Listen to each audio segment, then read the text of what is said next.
Hi, Sandy. Hi, it's Dave, and welcome to the AD channel.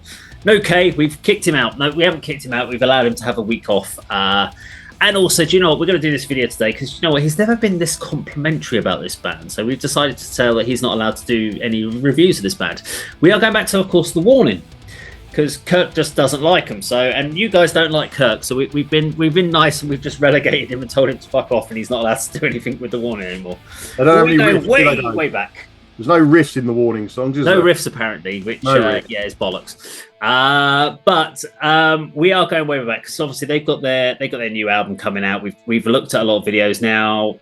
There's a couple of new videos that they've put out since the last one we did. We haven't reviewed them. I'm not intending to review them on this channel. I have listened to them. And I haven't got a huge amount of complimentary things to say about the two new releases, in the sense of their writing or anything like that. They're fine, they're pop, they're commercial. So yeah, I decided not to focus on it, but I did want to go back, and I wanted to go back to a video I haven't actually watched myself, and it's off of their very, very first album. Is it the first album? It may not even be the first album, but it's one of their early albums. It's before Queen of the Murder Scene, and it's off of its 21st Century Blood. They're quite young at this point in time, but I thought it'd be really cool for us to go and check back on something really old of theirs and just do it. It's kind of useful as a comparison to kind of think back about writing styles when you compare like what they've done with the song Sick, what they've done with More, and then listen to this and see whether or not we think it's a great progression to where they are currently. So yeah, let's go check out 21st Century Blood.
Okay, there we go. The 1 and 21st century blood. Okay, Annie, thoughts on this one? Absolutely fantastic video. It Yeah. was almost too good that it, was distracting me from the song.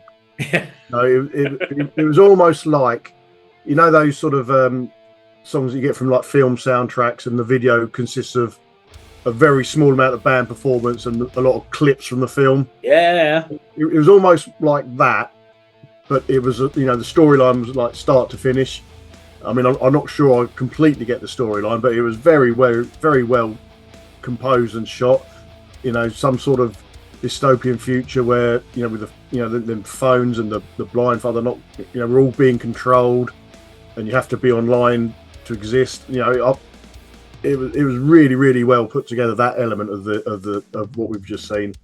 Sort of like a long intro and an outro in the middle section, but just, if you watch that again, you'd follow the story about what happened to this guy, and I thought that was excellent.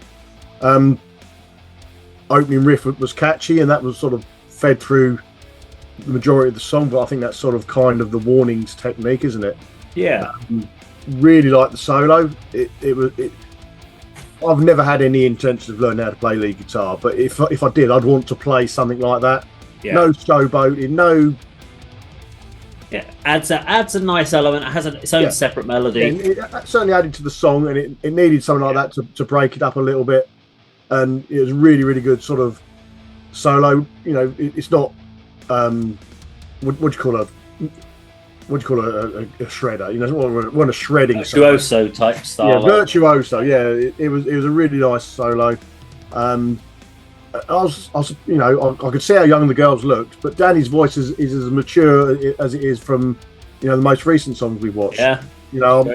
I'm not concerned I'm a Warning fan, but I do enjoy, looking at these videos and reviewing them, and I can see the appeal. It's not my thing, but they've got something. It's bridging the gap between sort of pop and rock, and encompassing all the best elements of those two sort of areas of music. Some are a little bit more rocky and heavy than others. This was kind of more in the pop sort of realm, but it did have that really sort of catchy and memorable sort of guitar riff, which apparently they don't have, but I think they did in this. Apparently, Kirk says they don't have it. Yeah. So yeah.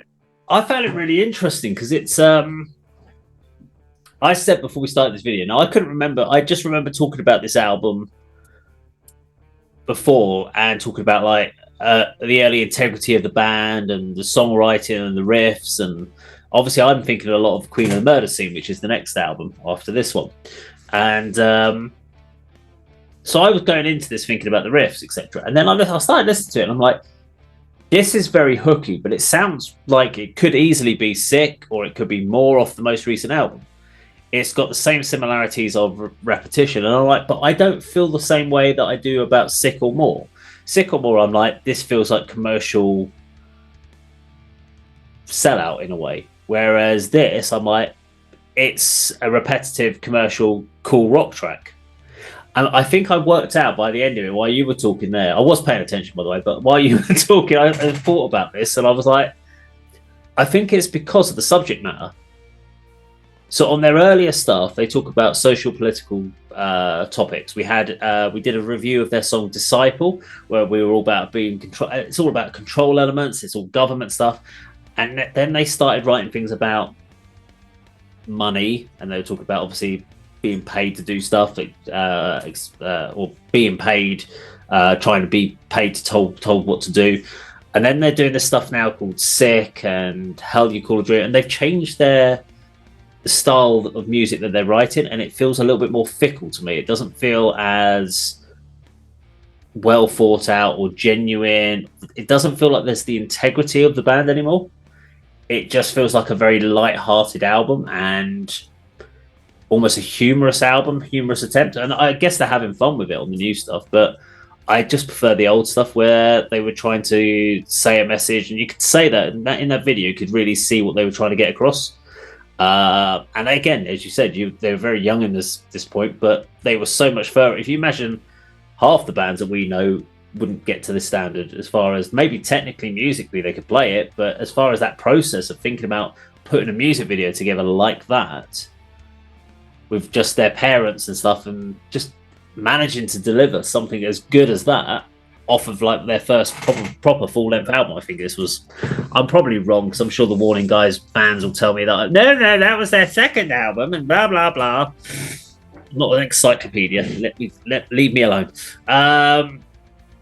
But yeah, actually, I don't think the musical writing has changed physically. I just think it's the outlook of the band that's changed.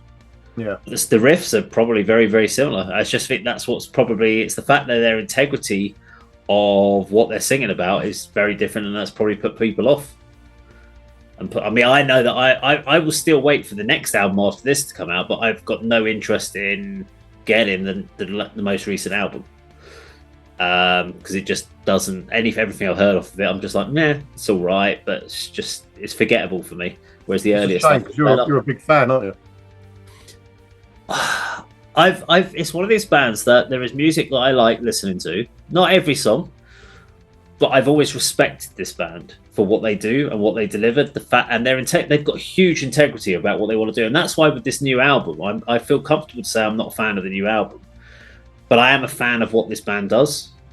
And that's why I will go, just because this album isn't an album I'm interested in, I'll wait for the next one to see what they do next. And again, I may not like the next album, but I'm still, it's one of those things like you want to go, I'll be a Patreon for that person because the work they put in, they deserve the support. Yeah. Even if I'm not going to listen to all their music all the time. And then there'll be bands that you really love, but because you don't feel that they need that level of support or whatever, you just don't bother. You just kind of get the album, etc. And you think, yeah, they'll be fine. Yeah. No, anyway, if you enjoyed our video, which you probably didn't, but if you enjoyed our video, please do like, share, and subscribe, and we'll see you on another video sometime very soon.